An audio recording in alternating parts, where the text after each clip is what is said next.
കുറച്ച് ആൾക്കാർ ചോദിച്ചിരുന്നു കേട്ടോ ഈ പിക്കപ്പ് എങ്ങനെയാണ് ഇതിൽ, അതായത് നമ്മൾ പ്രൊഡക്റ്റ് പാക്ക് ചെയ്ത് വെച്ചാൽ ഇവർ വന്ന് കൊണ്ടുപോകുമോ അല്ലെങ്കിൽ നമ്മൾ കൊണ്ടുപോയി കൊടുക്കണോ എന്നൊക്കെ. ഇപ്പോൾ ആമസോൺ, ഫ്ലിപ്കാർട്ട് അല്ലെങ്കിൽ മീഷ അതൊക്കെ തന്നെ ആയാലും നമ്മൾ പാക്ക് ചെയ്ത് വെച്ചാൽ മതി, അവർ എടുത്ത് കൊണ്ടുപോയിക്കോളും. പിന്നെ പ്രത്യേകം ശ്രദ്ധിക്കേണ്ട ഒരു കാര്യം, നമ്മുടെ പിൻകോഡിൽ ഇത് ആമസോൺ ആണെങ്കിൽ ഡെലിവറി ഉണ്ടോ എന്ന് നോക്കണം. അതായത് ഡെലിവറി ഉണ്ടെങ്കിൽ മാത്രമേ അവിടുന്ന് പിക്കപ്പ് ഉണ്ടാവുള്ളൂ. ഇപ്പം അങ്ങനെ പ്രശ്നം ഉണ്ടാവില്ല എന്ന് വിചാരിക്കുന്നു, കാരണം എല്ലാ സ്ഥലത്തും ഇപ്പോൾ ആമസോൺ ഡെലിവറി ഒക്കെ ഉണ്ട്.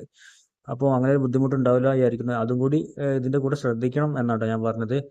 പിന്നെ എന്ന് പറഞ്ഞാൽ ആമസോണിൽ നമുക്ക് 2 ടൈം സെലക്ട് ചെയ്യാൻ പറ്റും.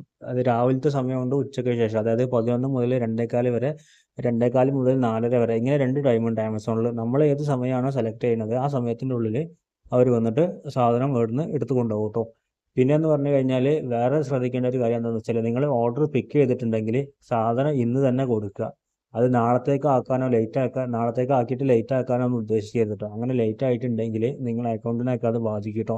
പിന്നെ നിങ്ങൾ പാക്ക് ചെയ്ത് വെച്ച സാധനം ഇവർ പിക്ക് ചെയ്യാൻ വന്നിട്ടില്ലെങ്കിൽ നിങ്ങൾക്ക് കംപ്ലൈൻ്റ് ഒക്കെ ചെയ്യാൻ കഴിയും കേട്ടോ.